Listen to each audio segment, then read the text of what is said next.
She's just sitting there laughing at her like, haha, your life sucks because you're not an Arbonne.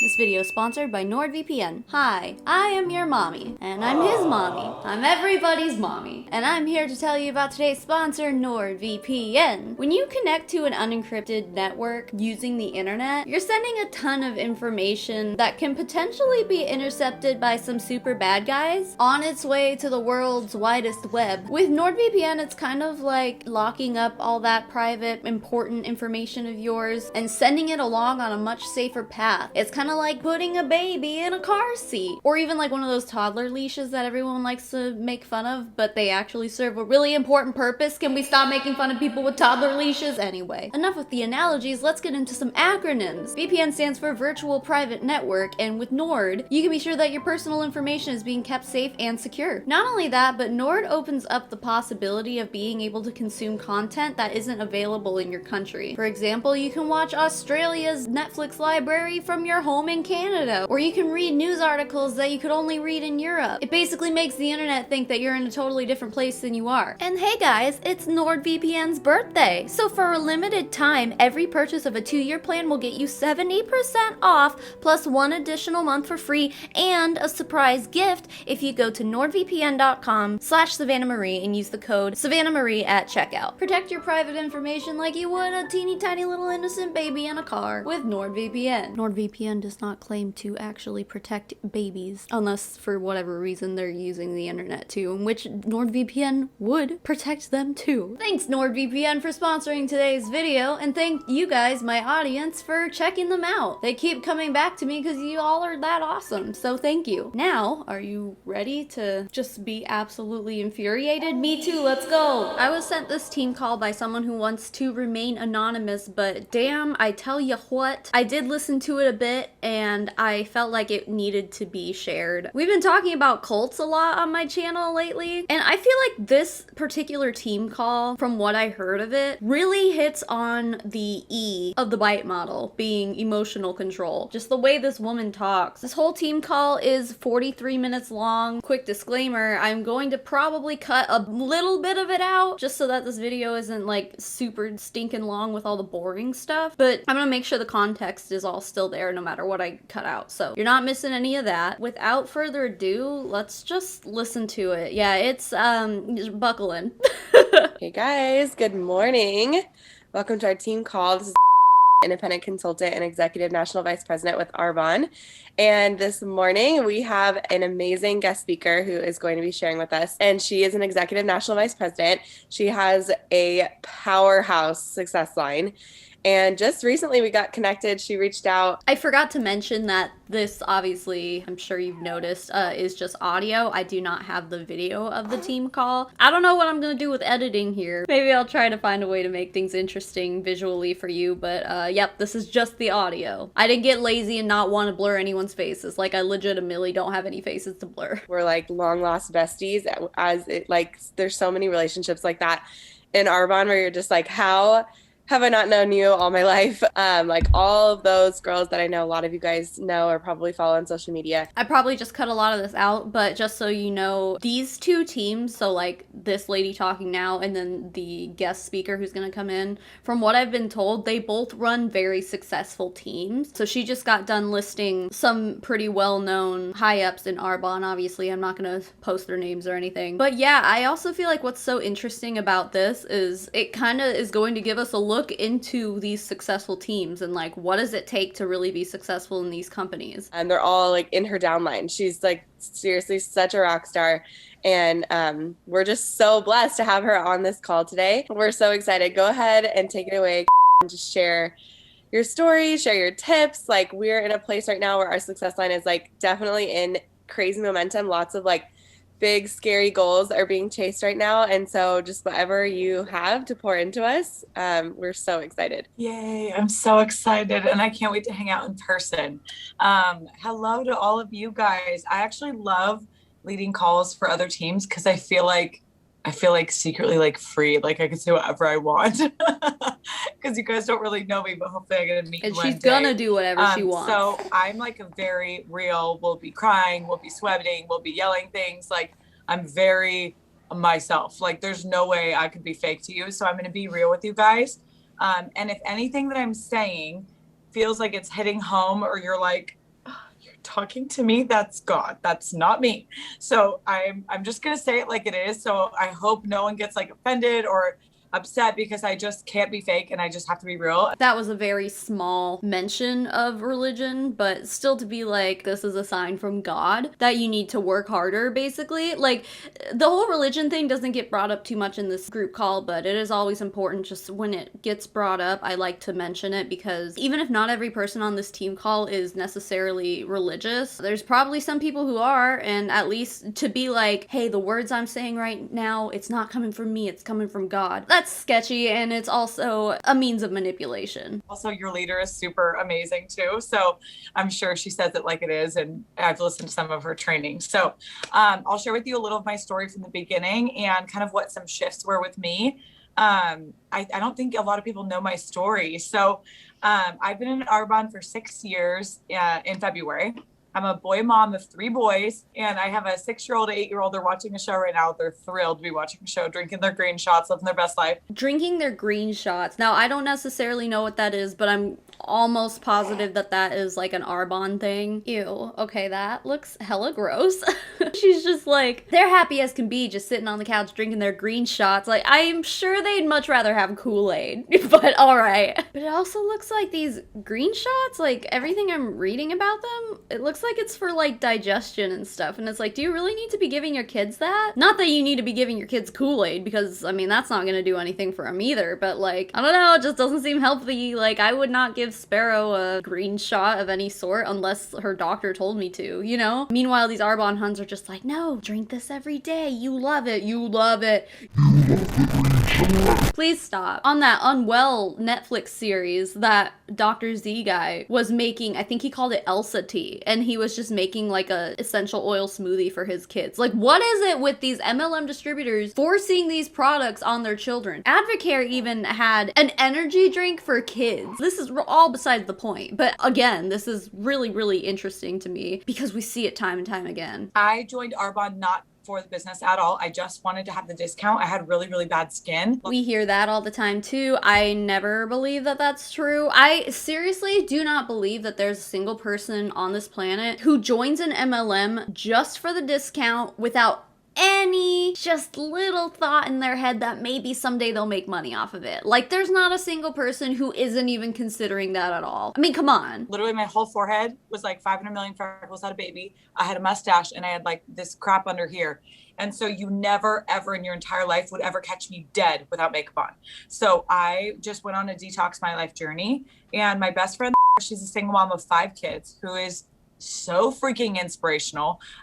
She wouldn't have had food on her table or rent paid for her babies when her husband walked away when she was 20 weeks pregnant with her daughter, and she has 4 boys at home. I helped her C-section out the baby. I've also been a doula for like 10 years. I've seen everyone naked. Everyone sends me videos of their birth and breastfeeding and like all the things. They're like sending me photos of their mucus plug. I'm like, I don't want to do this anymore. So I literally am like, why do people do that? They bring it in a bag to me. I was like, I am not your doctor. To be fair, I mean, that's gross, yeah. But to be fair, I mean, being a doula is definitely not a job to be ashamed of or to be like, I don't want to do this anymore. Because you don't go into being a doula without loving babies and like loving to help women. I just don't like the idea that she's trying to be like, ew, my old job, I had to see everyone naked and give birth to babies. Like, oh no, poor you, witnessing the miracle of life. Like, poor you. Sorry, I'm obviously triggered by that shit right now, especially. I don't know if anyone can relate to this, but I dabbled in Arbonne. I was a district manager and lost district like 3 times, but I was slightly district for 3 years. My volume was never more than 2,500. Honestly, no one had hope for me. There's no way in hell anyone would be like, yeah, this girl's going to be an MVP.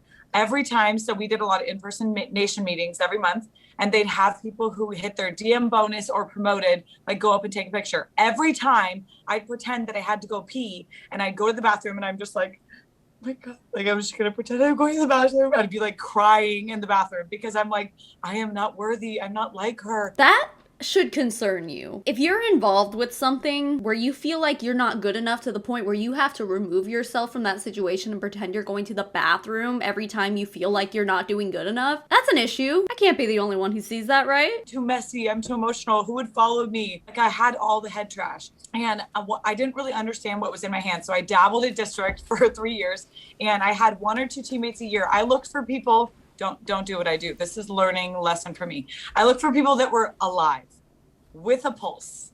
Like, you need money, you need Arbonne. No, those are not your aces.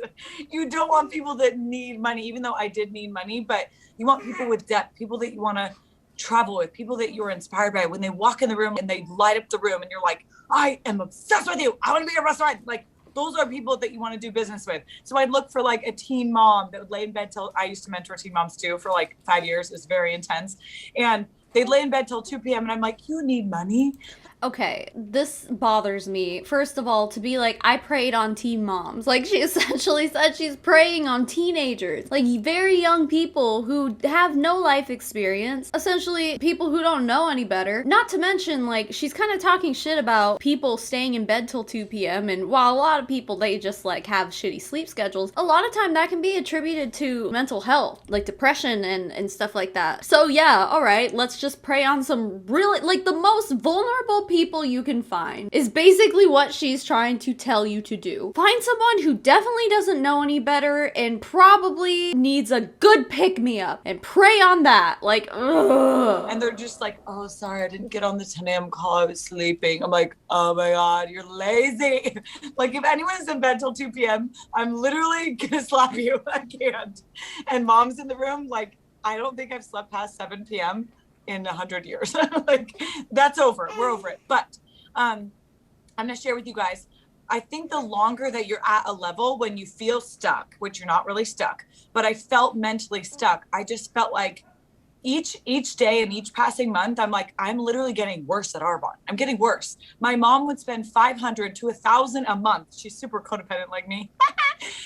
To keep me a district manager. I'd be like, hey mom, it's close day. And she's so codependent. She loves feeling needed. She goes, okay, what do you need me to buy? See, now here's the other thing too, is that this girl is obviously privileged in the way that she has a mother who can spend $1,000 a month on keeping her business afloat. If she did not have her mother, she would have never gotten to district manager, which, let's talk about that real fast. Yeah, so district manager. She says she was stuck there for 2 years. According to Arbonne's income disclosure statement, what we're looking at here is a chart from Arbonne that says average annual earnings of Arbonne independent consultants who had earnings in 2019. So this chart doesn't even include the people who didn't make an earning. This chart does not include people who tried to make sales and made nothing. So this isn't even 100% of the people who joined Arbonne. So out of the people who actually do get some kind of compensation from Arbonne, only 25% of people will even make it. And I guarantee that this chick is not the only person who had someone in their life who was just able to have enough disposable income to keep her own business afloat. And while we're here, by the way, according to this chart, only 6% of these people make it to area managers who make an average of $17,000 a year. Basically, what I'm trying to get at here is that you pretty much have like a very, very small percentage of getting to the point of making a living with Arbonne. This woman is in the top 1% of earners and the top less than 1% of all Arbonne consultants. And we'll hear her make it sound so easy. That's what they always do. But I mean, the numbers are not in their favor. It's not a matter of you're not trying hard enough. You're sleeping till 2, I'm gonna slap you, and then you'll be national vice presidents. Like, that's not how it works. The system's just set up to fail, but we know that already. So anyway. And you guys, if your mom is keeping you a district manager, you're not doing the business. So, you know those like getting started like steps? I would pick and choose. I'd be like, oh, the easy stuff. I'll do the gratitude journal. Oh, and I'll post about it. And I'll go to events and I'll never invite a guest. And I would go to GTC, you guys. I went to our global training conference. I'd get so fired up. I'd be bawling my freaking eyes out. And I'm like, oh my God, this is me. Oh, I am her. That's going to be me. And I went back to GTC 3 years in a row as a district manager with like, one time I brought a teen mom. Nothing happened with her. She never sold anything ever or bought anything. She's like, hey, do you think you could buy me the healthy living kit? Do you think I did it? Yes. Stupid. I made so many mistakes. So I hope you guys don't put people under your ID. I would literally. This is so commonplace in these companies too, though. We want to talk about, can you buy this pack for me? Like, you have people who recruit people and go, oh, I'm going to do all the recruiting for you. I'm going to recruit people and put them under you because it'll advance them and get them up higher in ranks. This is not unheard of. This is very common in these companies, and that's pretty messed up if you ask me. This chick is literally just like, yeah, guys, we got to stop doing that. Like, she wouldn't have to say that if it wasn't a problem to begin with. So my husband is super amazing. He's at work right now, so I can talk about this. I'm fine with you sharing this recording. Just don't send it to someone that's in my family. Well, I'm not in her family, so I guess we're all good. Unless any of you guys are related to this girl, click off. And he struggles with addiction. So it's been like a long journey. Like our anniversary is in August. And ever since like 1 month after our marriage, I found out he was like taking pills and kratom and Oxycontin and all this stuff. And he is literally, honestly, 500 million times more amazing than me. He actually is doing inner healing with people, helping people fight in freedom. He's like a demon slayer. He's amazing. But his mind has been under attack literally his whole life. And so he was struggling with addiction. I didn't know it. And then I turned into like a psycho control freak. One time, you guys, I had a new board in the car. It's very embarrassing. But it shows you my level of psychoness. And put this into Arbonne. I'm great at Arbonne now. And I showed up at the bar because he didn't answer his phone with a freaking new board in my car and a 2-year-old in my car screaming. And I made my friend get in the car and I go in the bar and I'm like in my fuzzy robe and I'm like bleeding with like granny panties, my hair on top of my head. I'm like, get in the car. And he's like, what are you doing? I'm like, get in the car. You're going to drive drunk. And the one time he wasn't drinking a lot, he had 1 beer in his hand. He's never done this normally. And I'm like, oh my God, I'm so embarrassed. Like, I'm such a psycho. So just remember, I'm a psycho. I feel like the story, it's one thing to be like open and honest about, you know, your struggles and your mistakes in life and stuff, but just the way that she's telling the story is like as if it's a joke. And it's like you're recklessly driving your young children around and you're just laughing about it. Like, that's not funny. I mean, I guess I get that she's trying to make a point about like, oh, I was crazy, but it's like you're kind of admitting to, would that be reckless endangerment? Like, I don't know. I don't even know half the words she was saying just now. She was going, I'm like, what did you say? I'm sure they weren't good words though. Not to make fun of someone who's like, I was psycho, but it's the way that she's using this kind of story, I guess, to appeal to people who are listening to her. It's just, maybe I'm just looking too far into it, but it makes me feel icky to listen to her talk about a story like this. There is something about moms, and I love moms. I've been mentoring moms for like 10 years, being a doula and all the things. There's something about moms that is very, very powerful. Very powerful. You have something within that dads don't have. You guys, if I threw a baby at a dad at 2 a.m, the baby would hit the ground. If I threw a baby at any of you guys, you'd freaking grab that baby, breastfeed that baby, change his diaper. Like, we could do it. We could do anything. Stop throwing babies. Don't throw babies. So I was in a moment in my life. So my husband went to rehab like 5 years ago. And then every year, right before the 1 year, he'd relapse. And I was like, it was almost a sabotage. And I was like, gosh, what the heck? So at one point, 3 years ago, he relapsed. And I was like, oh, I can't handle you. You're so sexy. He has a body of a Greek god, but his mind was just so under attack. And I'm like, oh, I want to make out with you, but I want to punch you. Like, I don't know what to do. And so, so I had this moment and we were fighting and talking to lawyers. And I was like, I'm done. He was driving my kids on drugs. And I was like, I can't do this anymore. And so he said one sentence to me, you guys. Remember the mama bear fire. Remember that. He said one sentence to me and he's like, remember, I have 3 or 4 jobs and I have legit no money. Like, I'm always in my bank. I had 20 grand of debt, all the things. And I didn't tell him about the debt. Don't recommend that. And he's like, how do you think you're going to pay the mortgage? That one sentence. I'm like, so what she's doing here, again, emotional manipulation. I mean, I think a lot of us have been in a point where we're like, how am I going to pay the mortgage? How am I going to afford basic necessities in life? She's using it to appeal to people because the people who are listening to her on this team call, and not even the people who are on the team call, whoever like this has been shared with, you know, because a lot of these people who are on the call are probably sharing this call with their teams being like, look at how empowering this is. There are people who are listening to this call who are struggling to pay their mortgage and are trying to build Arbonne into this dream for them. And while it's probably unlikely that most of these people have had similar experiences to this woman as far as having a husband who drives her kids around while he's high on drugs, there's other struggles to be spoken for, I'm sure. From the outside, without kind of looking into the kind of manipulation that all this entire story is portraying, you might be like, it's just like, it's tacky. I can't believe she's talking about this. But the reason she's doing it is because it is pulling on people's heartstrings to be like, oh wow, you really had it hard and now look at you. You know what I mean? Like, that is emotional disruption. That is emotional manipulation, which, as we learned when I talked about the bite model with the anti-MLM community, it's a big part of how cults are able to maintain membership and participation. You kidding me? I was like, are you gonna actually talk about taking away support from me? And I had 2 kids at the time, and I'm taking care of your kids 24/7. Like, oh, I was so mad.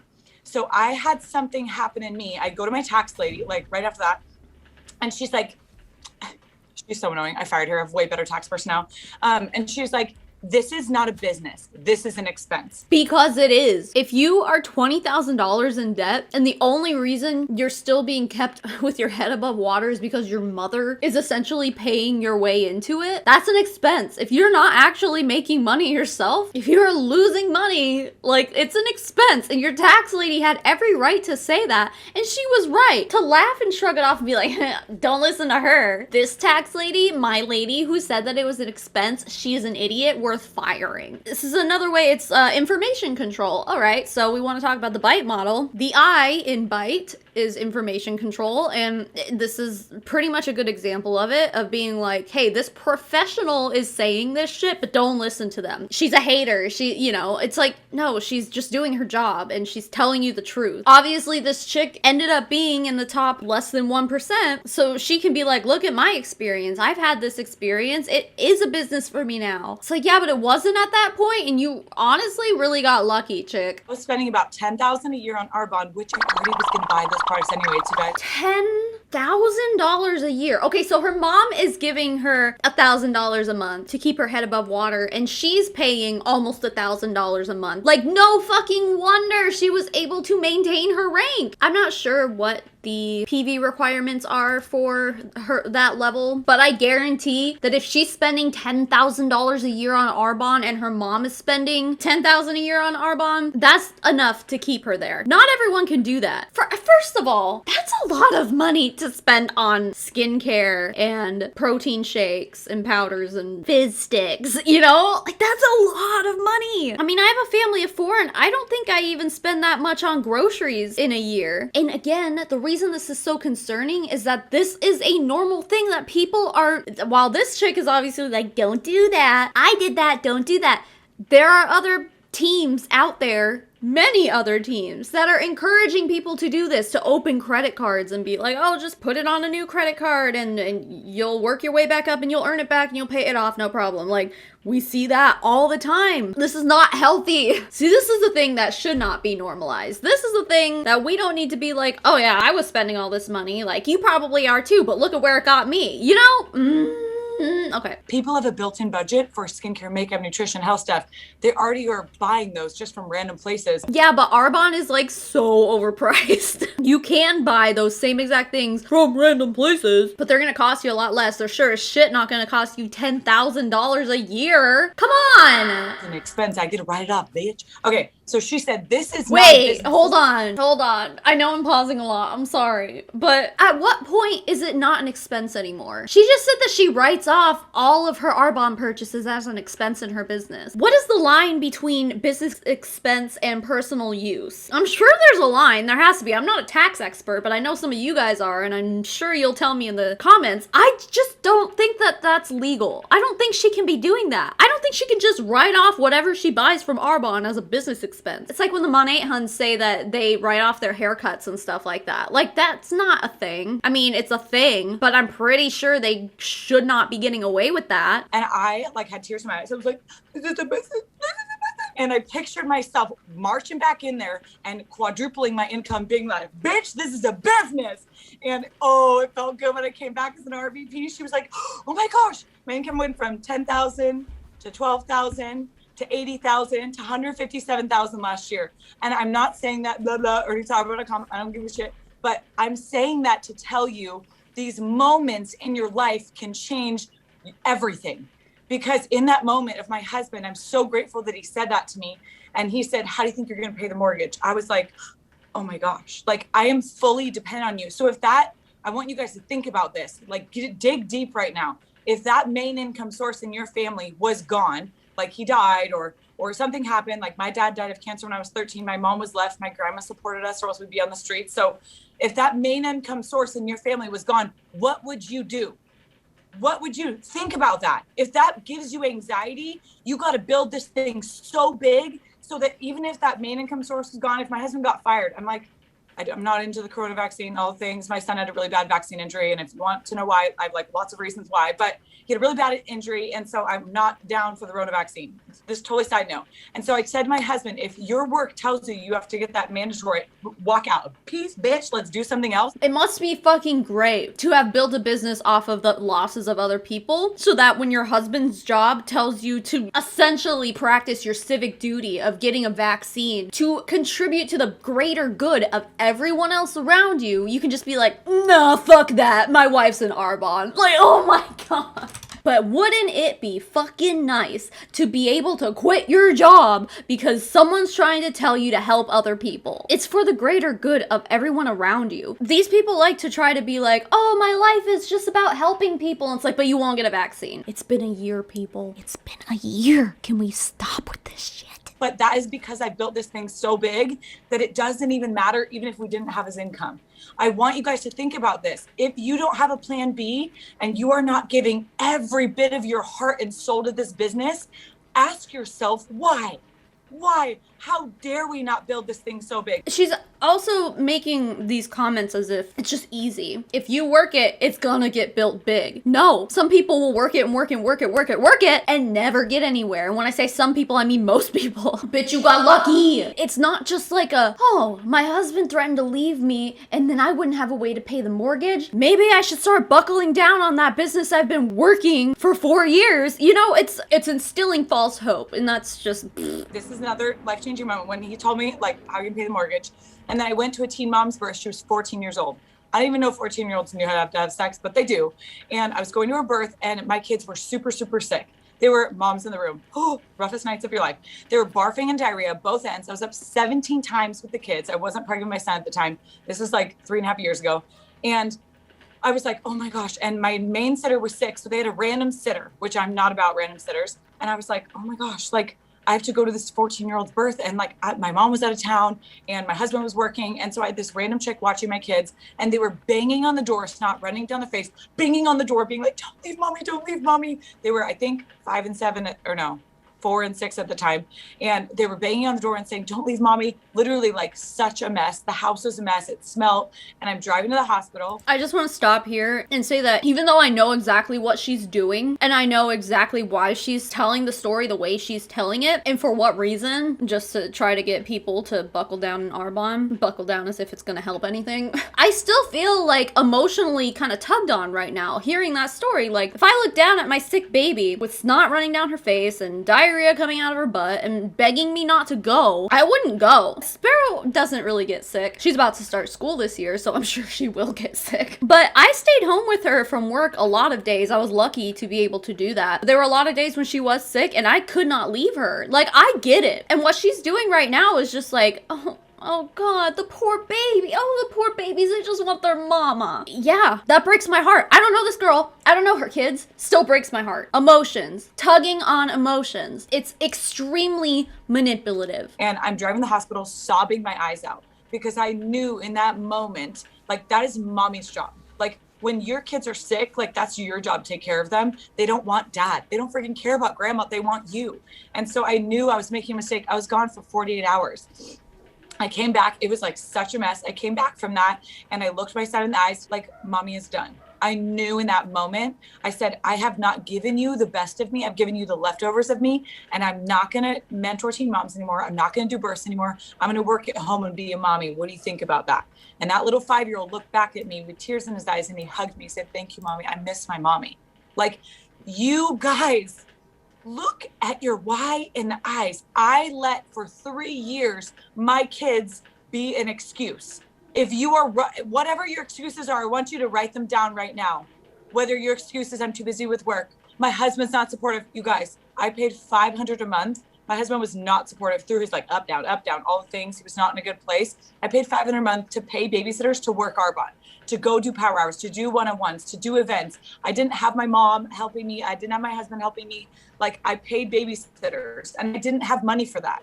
But I was like, I know that if I just take $500 on my paycheck and invest that back in, my husband said, show me the money. You'll never make money. Like I had all the not support. My sister makes fun of me, would go live during my parties and be like, look at my sister with her pyramid scheme. This is so embarrassing.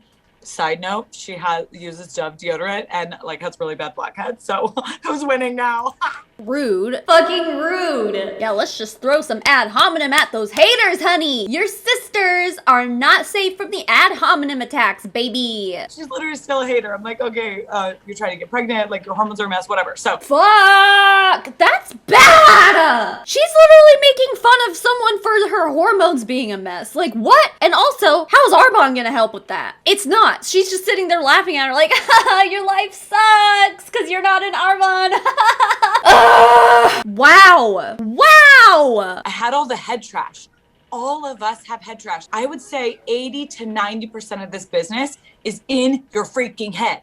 If you believe you can do something or you believe you can't, you're right. I mean, it is because in order to succeed in businesses like Arbonne, companies like Arbonne, you have to be able to put a lot of emotional shit aside. You have to be able to be like, I know that the only way for me to succeed is to watch others fail, and I'm okay with that. It's very inhuman if you look at it that way. You have to be willing to dehumanize people for your own personal gain. I mean, that is in your head. That is a mental thing. Some people are born that way. Other people have to learn it from people like this chick. And if you're okay with that, then maybe you do have a chance of succeeding. Yeah, it is all in your head. And I think most people can't get past that because fucking surprise, a lot of us are just human beings with emotions. We can't do that to other people. So yeah, if you can get past that in your own head, then maybe you got a shot. Great job. Once I realized that the only thing is holding me back is not my kids, is not my husband, is not the lies of my old friends that don't even give a crap about me, that don't even follow me and they unfollow me on Instagram.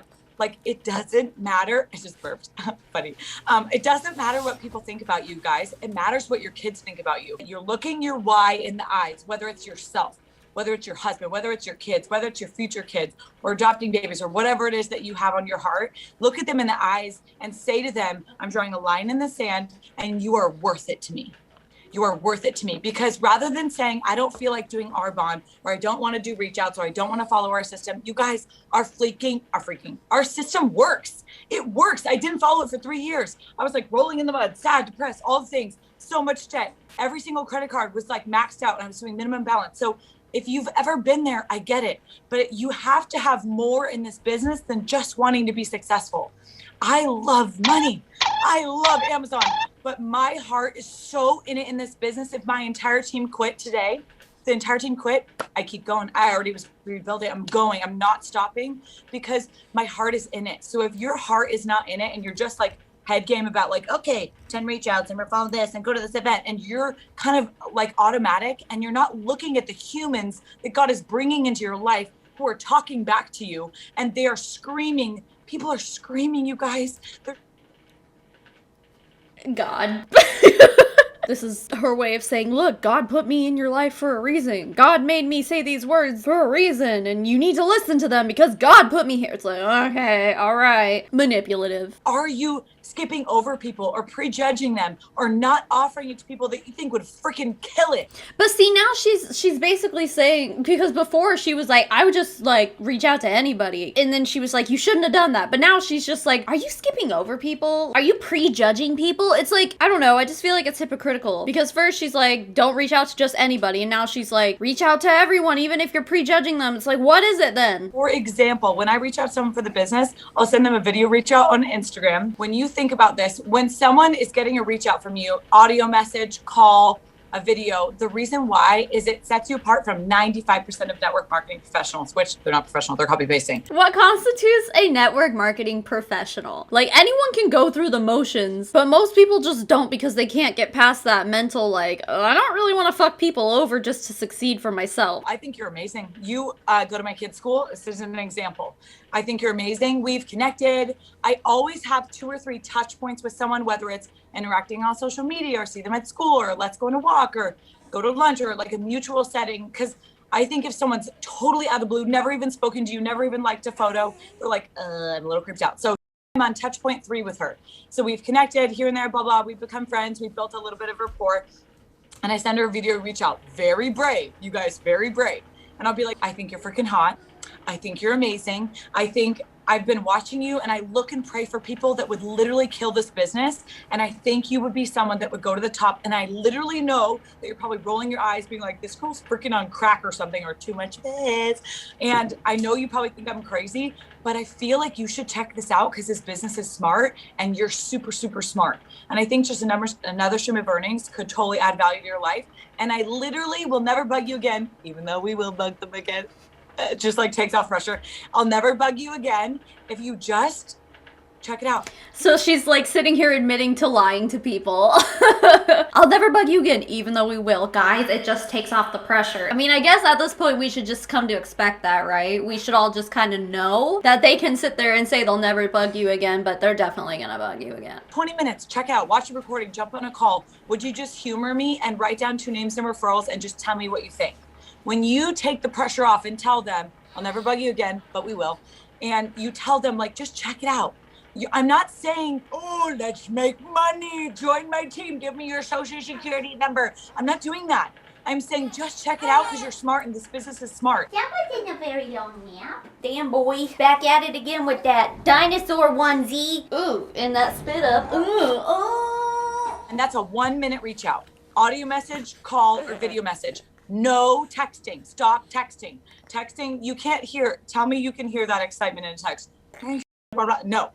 I encourage you guys. They say like the success rate with reach outs, when you are confident, when they hear your voice, I probably have 7 out of 10 positive responses to my reach outs and video reach outs when I reach out that way. Okay, and this is what I don't get. Like, when she says a positive response, she can't mean that she, like, recruits that person, right? Or makes a sale 7 out of 10 times. Like, that's way too high of a percentage. I don't believe that for a freaking second. I mean, if I put myself in the situation of someone who gets reached out to with a video message or an audio message and it's personal, like if they were to say, hey, Savannah, and I can see the face and I can hear the voice, I probably would be more likely to actually respond and be like, hey, thanks, but no. Is that what she means by a positive response? Because I'm sure a lot of times I get no response. I'm not really sure what she means by this, but it's just like way too high of a percentage to be like, I recruit or make sales for 70% of the people I reach out to. Like, that's highly doubtful. You're like, that is such a compliment to me. And even if it's not a fit, see it as a compliment. So I challenge you guys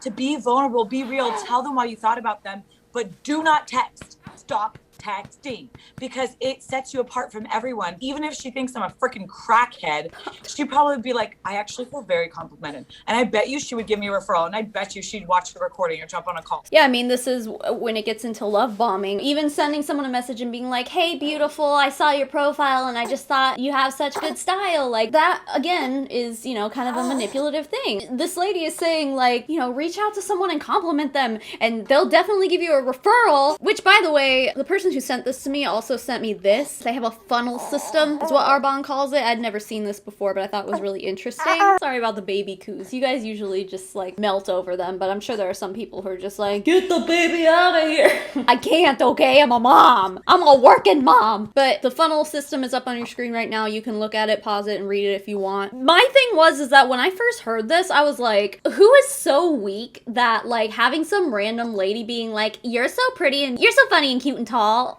You should join my business, essentially. Or like, you should give me a referral. Who is that weak that just like a little compliment is enough for you to like sell your friends out and like throw them under the bus and be like, oh yeah, I know this girl and she'll definitely join your team or she'll definitely buy something from you. Like, I wouldn't do that. I would just be like, I don't have any friends, lady, sorry. Who wants to sell out their friends like that just because someone said you were pretty or brave or strong?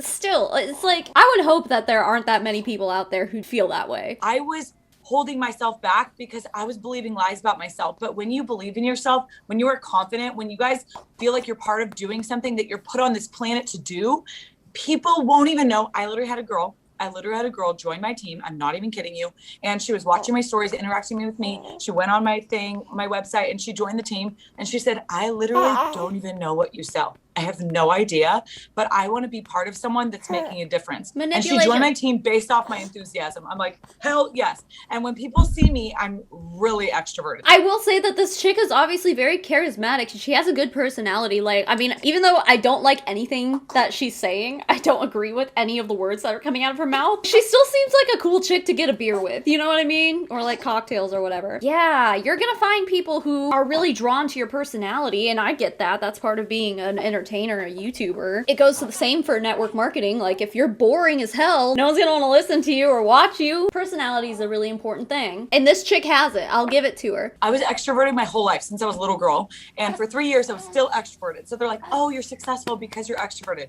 No, I'm just a psycho and I own who I am. For 3 years I was still extroverted, but no money. No, I mean, being an extrovert definitely helps in these businesses. Being an introvert is like, it's hard to recruit anyone or keep anyone's eyes on you if you're boring as hell. No one wants to watch someone who's boring. It is not a personality thing. I love introverts. I love people that have a different story. So whatever it is in your story, you guys, that is holding you back to becoming the woman or the man that you are meant to be, figure out why.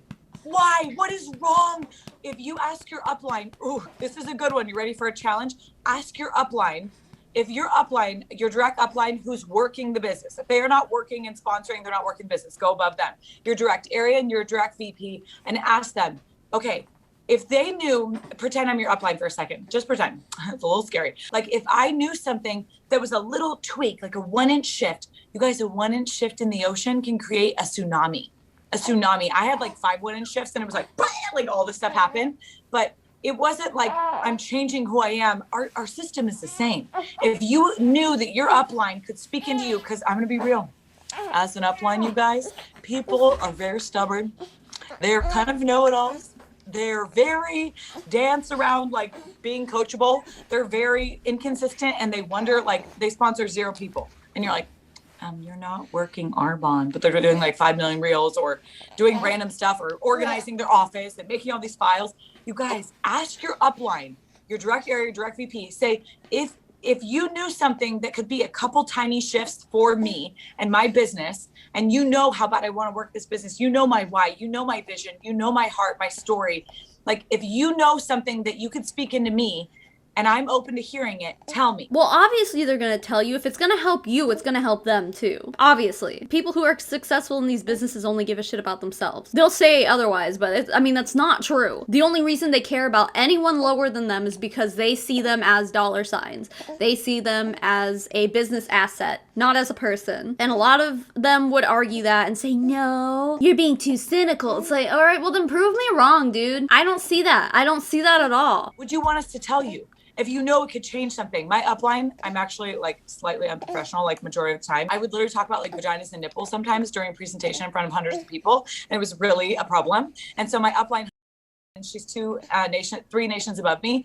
She was like, yes, I have something to suggest. You're amazing. You're fun on a call. You're very entertaining, but you can't say vaginas or nipples. I was like, oh, but that's my favorite subject. She's like, save that for a training for like internal Arbonne people, but not in front of like their grandpa's there and like their husband's there. I'm like, oh shit. So that was good. She needed to tell me about being more professional and like putting it on and like taking off the vagina nipple talk. So The reason you're not as successful in Arbonne as you could be is because you said the word vagina. Take that word out of your vocabulary and then you'll be a regional vice president. Why is this even relevant? no boner talk, no nothing. So I encourage you guys to ask your upline, what is it that you see in me that I could do a couple tweaks that would help me in my business? And be honest with where you're at. You don't get to blame your upline. Sorry, I don't get to blame my kids. I don't get to blame my husband. You're responsible for where you are right now because of yourself. You are in charge of yourself and you have control. So if you're dealing with head trash or you're dealing with something that's holding you back, I would encourage you to just be open about it. Share with it. Actually, don't share with the sideway. No. That could be negative. Share with your upline. This is what's holding me back. This is the goal I want. This is the God-sized goal that I want. And this is why I'm not going to give up until I get it. I had a mindset of, I will not stop this business. I will go to the top of this company with an army. Even though I had no proof in my history, sponsoring was one in like 6 months. It was not, there's no proof, but I knew, I felt it. When you feel something, I did something called visualization. You guys probably know about it. And we're going to do a little visualization exercise at the end of this. I did visualization every single day and I felt every fiber of my being. I close my eyes and picture myself that end goal of about to walk the stage as a new regional vice president. My husband looking at me so proud that I never gave up and I never listened to him. And my kids and my boys, like I had this horrible minivan, you guys. I want a minivan.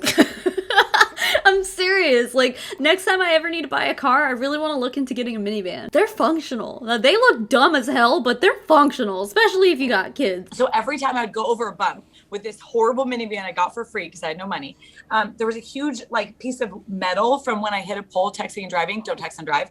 And so I'd go over a bump and it'd go like so loud, so freaking embarrassing. And that was my minivan. And everyone's like, your RVP qual, like, are you sure? You're literally driving a minivan. And when Sandy met me, I was so dead set on where I was going. I was at 10,000 in volume. I was about to like go area qual and go area. And then all the things grew really quickly. And she thought my Benz was in the shop. She's like, oh, that must be her mom's car. Her Benz is in the shop, because I was so dead set on where I was going. Your belief in yourself shows, you guys. Belief does have a sound. You have to believe in the products. 100%. Use all the products. Like, as you run out of something, ditch and switch, go to Arbonne. Duh, they're all freaking amazing. This here obviously is manipulation as far as money goes.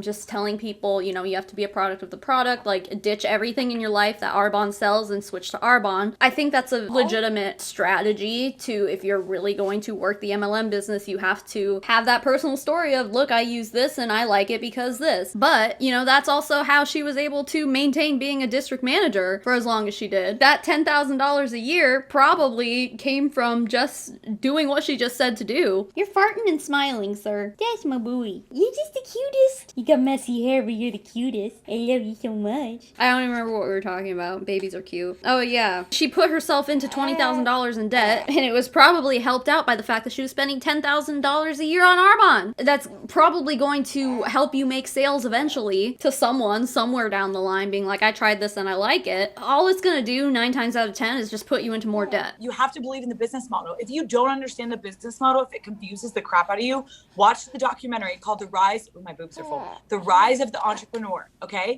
It's on YouTube or Netflix. It's amazing. Okay. Rise of the Entrepreneur. It talks about traditional business and network marketing. You guys, what you have in your hands is freaking life-changing. Do you even get what this could do for your family? Do you even get what this could do for your family and your family's family and your kids, like building this legacy? So if you realize what it is that's in your hands, you would never next month yourself. You would never make excuses. You would push so hard and you would never stop until be attached. This was one really big tip for me. I'm like very sensitive. When someone would not respond to me at first, when I was first building Arbonne, I'd be like, oh my gosh, because I have a fat muffin top. It's because I have a zit.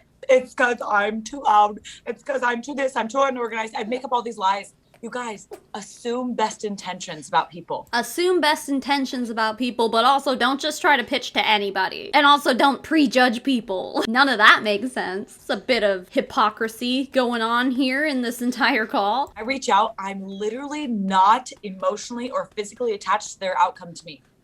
If I offer the business or the products they're so lucky. Like, this is my mindset. They're so lucky I'm offering this to them. You don't even have to be offered this. You can just go sign up for Arbonne. I don't know about like how the process really works specifically with Arbonne, but I know with a lot of MLMs I've seen where it's like, if you want to go sign up, it'll just be like, you have to find someone in your area to sign up under. And then you put in your zip code and they're just like, here's someone who could be your upline. And you're like, okay, I guess I'll sign up. Like, you don't have to be offered this. It's not like a job offer. You can just sign up. I'm pretty sure with Arbonne, if I wanted to go sign up right now without an upline, I could probably do it. Freaking so lucky. And if they don't take this, it doesn't reflect on me as a person, as a leader, as an Arbonne consultant, as a mom. True. Yeah, it doesn't reflect on you. It reflects on them positively. Because obviously their brain is being like, wee woo, red flag. This is something I probably shouldn't do. No matter what the red flag that's popping up in their head is, there is one. And they're listening to it. Is that intelligence? Is that survival strategy? Like, I don't know what it is, but it's a good one. You're a great person. It reflects on you. So I challenge you guys to remove your attachment to yourself based off people's responses. I'm attached to the activity. I'll put on a song, I'll get biz, all the things. I like get my kids to like play a game for 20 minutes and I'll do my 20 reach outs, 3 follow-ups, circle back around, touch base with dream teamers, all the things. And I'll do my Arbonne work. I'll pour into myself. And I do not even care what people are going to say. That is a certain level of like insanity. It does feel insane, but I challenge you guys to realize that what you put oxygen to, what you focus on grows. For 3 years in this business, I focused on not being good enough. I focus on not being pretty enough. I focus on not having a flat stomach and I don't look like her and her eyebrows are bomb and whatever. She has a more supportive husband and her husband's sober. Like, I had all the head trash, you guys.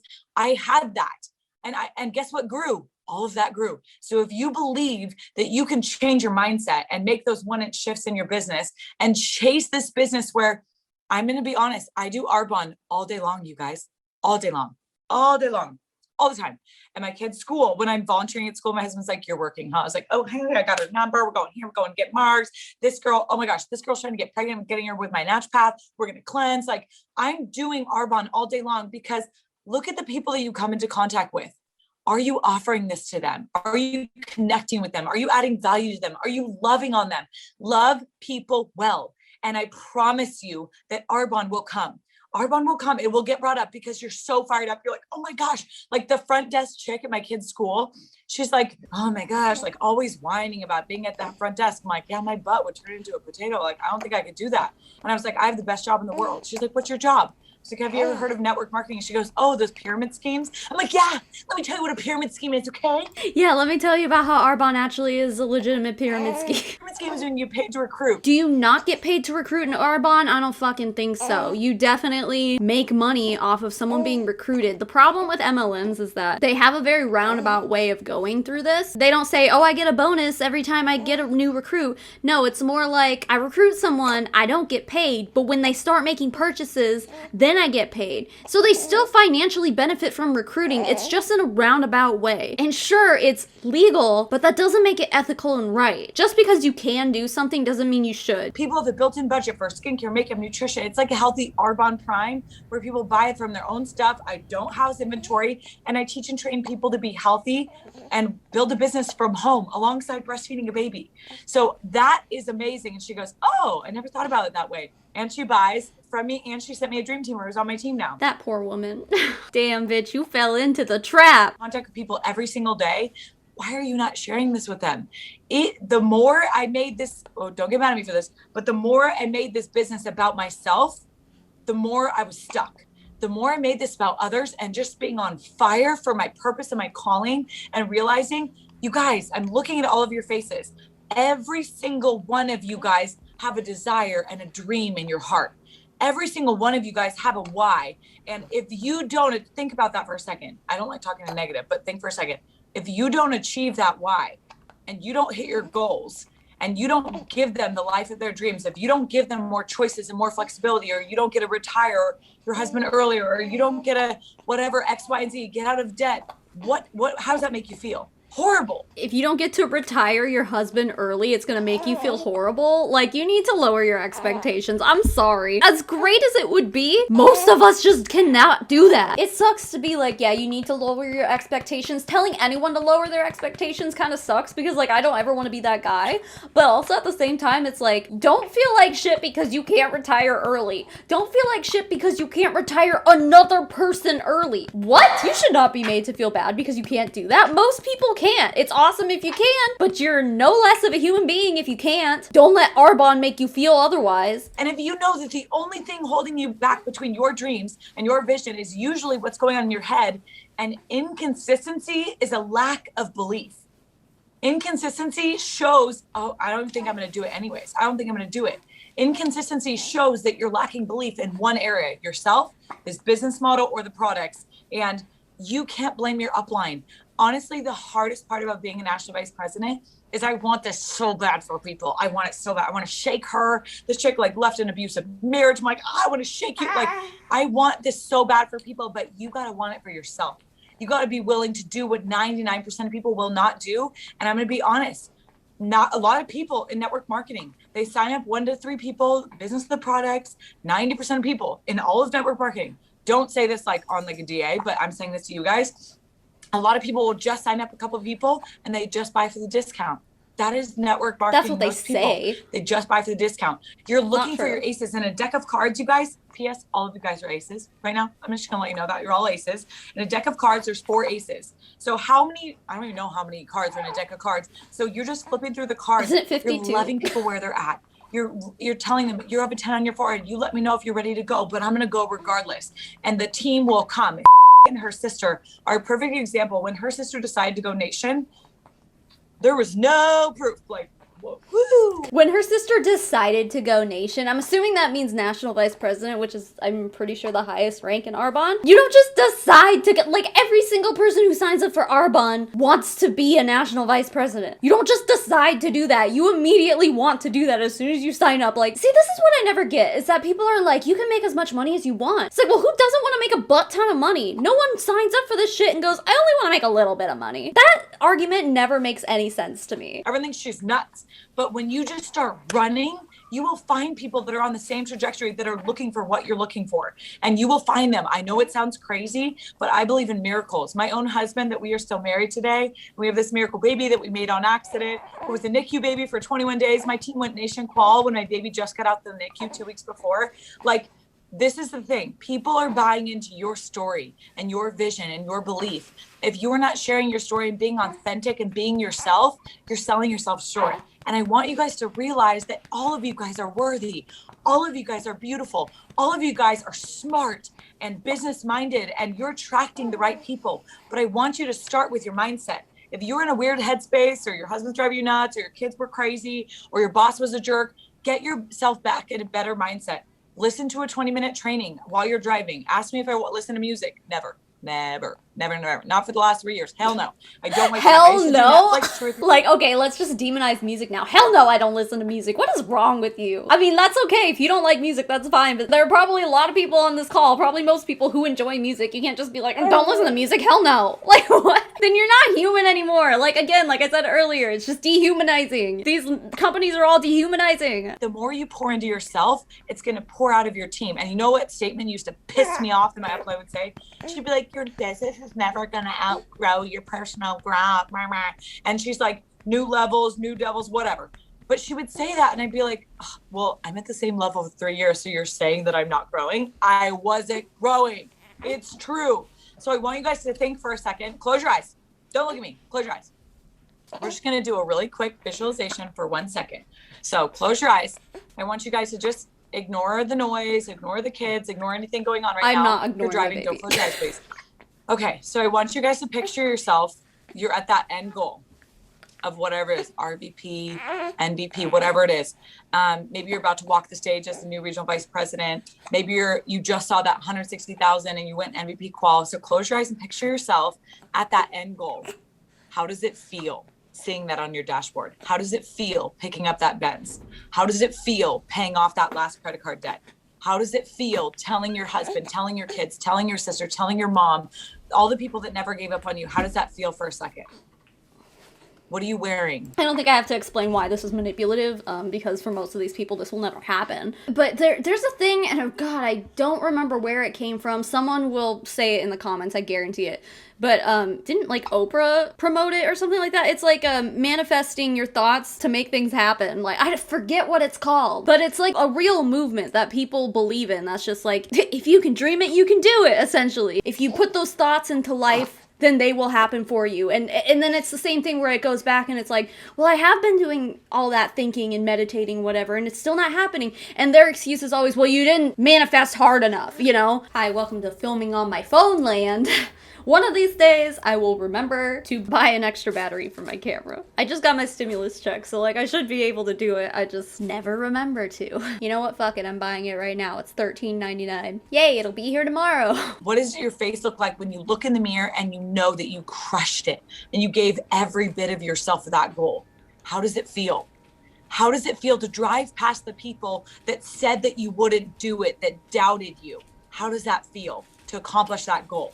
How does it feel to let people that started their business and never took it serious and fell off and went into the witness protection program and they see your post on Instagram and they see that you did it even without them? How does that feel? How does that feel to overcome every obstacle, every doubt, every hater, every person that didn't believe in you, every person that doubted that you could ever do this? How does that feel to overcome those limiting beliefs? I mean, doesn't this sound just so culty? It feels icky. Does anyone else feel icky just listening to this? I know it's supposed to be inspirational and it's supposed to motivate you and all that stuff. To me, I'm just like, am I at church right now? And when I say church, like a really super culty church. Like, what is this? Oh my God. You are not good enough. You are not whatever enough. How does that feel? When you show up every day and you close your eyes and you picture yourself at that end goal, you feel the emotion. You get tears in your eyes. You have chills all over your body. You picture telling your family. When you show up every day I did visualization like this, you guys. And when you close your eyes, you make neural pathways like that goal already happened. That's why Sandy saw me when I already was envisioning, I'm that RVP. I'm that MVP. I'm doing it. You show up like you're her before you are her. I really need to find out what this manifestation of thought is. Oh wait, is it The Secret? I think it's just called The Secret. I think there's like a whole, like a documentary about it or something like that, which I've never watched. I know I need to. I hear about it all the time, and especially I feel like it would be important for me to watch. Visualize it, think about it, manifest it. If it's not working, manifest harder. It's like, how do you, it's very victim blamey. It does a really great job of making you feel unworthy. And this chick was just totally talking about at the beginning of this call how unworthy she felt of this and that because she wasn't making her goals and ranking up and all that stuff or growing her business. I think Madison Harnish made a video about this and you should go check it out. And if I remember to, I'll put it in the description. And that mindset is pivotal for success. Pivotal. Because people know if you're faking it. They absolutely know if you're faking it, and no one gives a crap about what you're making in this business. They care that you know where you're going. So how does that make you feel, you guys? Like when you picture that end goal, how do you feel right now? How does that feel? You did it. You crushed it. You saw that number. You're walking that stage. How does that make you feel? Exactly. Oh, I love this. I just saw the chat right now. Goosebumps. Exactly. So I challenge you guys to do that visualization. It's called a winning image story, where you picture yourself with that end goal and you show up like her and you decide that I don't care, you guys, I don't care if it took me 45 years to become a national vice president. It's worth it to me. I would keep going. And I focus on the people in front of me. And I'm so freaking on fire for what I'm doing. And it would be selfish if me and hit national vice president and her sister hit national vice president and we stopped. Because I'm not going to lie, it's real comfortable.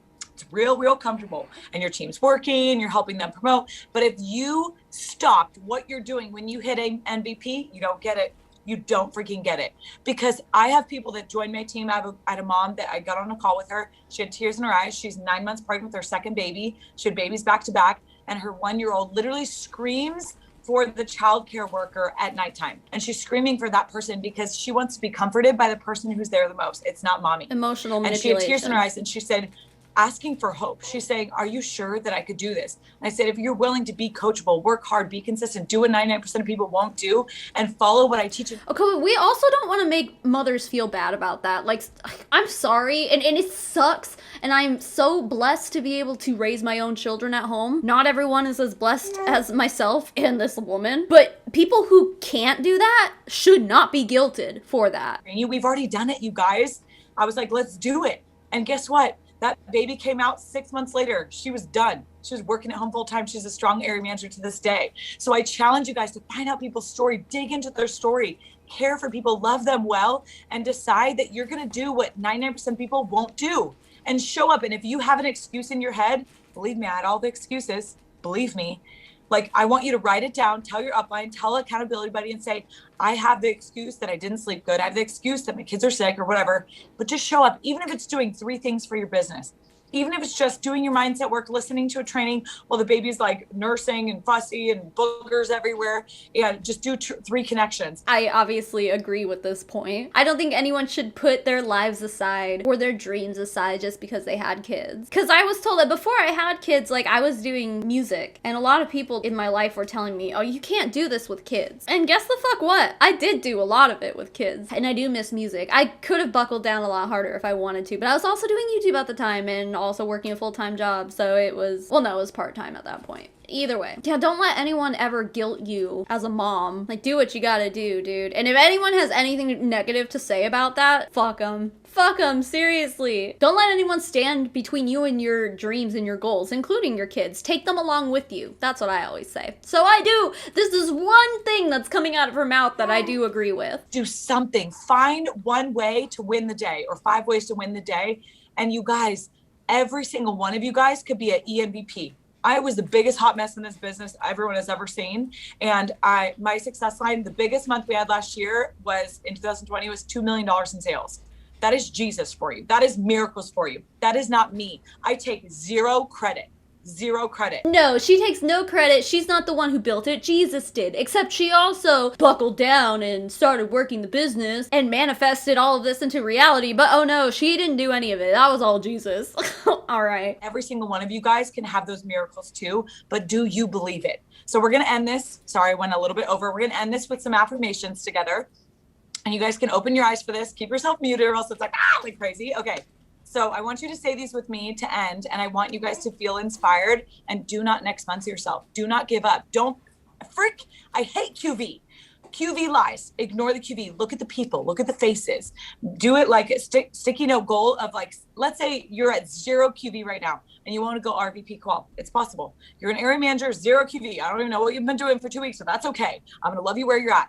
So 79, I think it's 79 kits to hit regional vice president qualification. You need to be in the mindset of, I know 79 people. I know 79 people. I'm going to do that. I'm going to reach out to 79 people is so many fucking people. Like, isn't the going for no thing, that is such a big mindset that they kind of try to push in a lot of MLM. For every 99 no's you get, you're gonna get 1 yes. Like, literally saying 99% of the time they're gonna say no. If 79 people is 1% of the people you know, wouldn't that mean you need to know almost 8,000 people to get 79 yeses? Maybe I'm just like over exaggerating all this, but like, I just feel like this is like, she's just making it sound so easy. You just have to be in the mindset of, oh, I know 79 people. That's so many people. That's so many people. I'm gonna get in hundreds of conversations and not be attached to their outcome and just say, you know what? I'm excited. I'm going for a big goal. Let's go. So I want you guys to say these affirmations with me and commit to giving your all.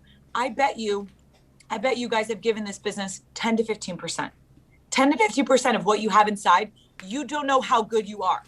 You don't know how good you are. You don't know what it is that's in your hand. Because if you knew this business could change literally your world and so many other people's and change this world, and you leave people better than when you found them, that's my job. That's your job. And I challenge you guys to stop playing small. This is the most frustrating thing. A brand new district will be like, okay, my goal is 2,500, blah, blah. I don't even like talking about maintenance because that's like negative scarcity mindset. What about freaking let's go area qual? And they're like, oh, I can't, blah, blah. I'm like, oh my gosh, just get into opportunity. So let's end this with affirmations. Okay, everyone look at each other, put it on gallery view so you can see. Okay. I am beautiful. Say it after me. I'm beautiful. I am brave. I'm brave. I am hardworking. I'm hardworking. I am enough. I'm enough. I am a business builder magnet. I'm not saying that. I am a fighter. My why matters. I will never, ever give up. I am inspiring hundreds and thousands of people. Oh, I guarantee you're not. That one's taking a little too far, sis. You're giving people way too much credit. People want what I have to offer. No, people just want to be successful in whatever it is they're doing, not necessarily network marketing. People want to be successful without having to shit on other people. I am a warrior. Love you guys. Thank you for saying this with me. So, so powerful. And let's freaking cheer each other on. You're amazing. And I'm like crying and I'm so obsessed with you. And my whole team is, obviously you can tell, I don't has ever blown up this much ever on a call. So thank you so much. We're so grateful. Thank you for being there for me. And I'd be like, okay, Callie, we have 1 day left. We have 300 kits left to do. And she'd be like, oh my gosh, that's so amazing. Cause you know, like 5 million people. So like, that's amazing. And I'm like, okay, I'll let you know when we finish. Like, and she's like, 150 more kits. I'm like, oh, you got this. You're amazing.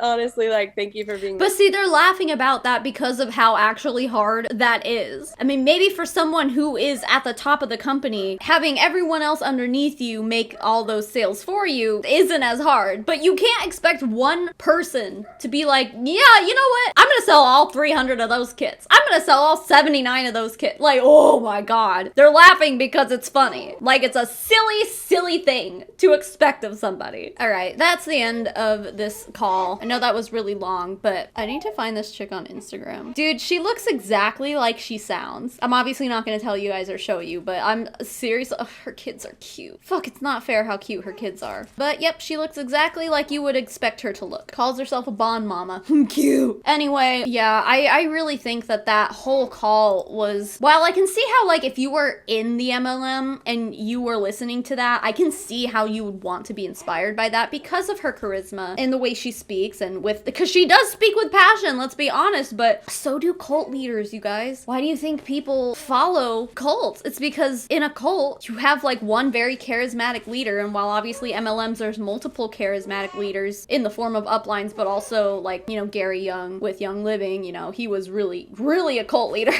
That's what it takes. We've seen a lot of examples of the bite model used just in this one call alone, and I'm sure, you know, you could find a million other calls that give examples of other parts of the bite model or reinforces all the parts of the bite model that we heard today. Long story short, multi-level marketing companies really look a lot like cults, especially when you listen to team calls like this. And this isn't an unusual example. Like, team calls like this happen every single day. Huh, sir? You're never gonna be in an MLM, huh, sir? You will never join Herbalife. No, you won't. You can join Traveling Vineyard and give your mom a bunch of free wine though, right? I'm just kidding. Before I get into thanking my patrons, again, thank you so much to NordVPN for sponsoring this video, and thank you to you guys for checking out the sponsors that we have on this channel. It's because of you guys that they keep coming back, so thank you so much for supporting them, because you support me in the process, and that is really amazing, so thank you.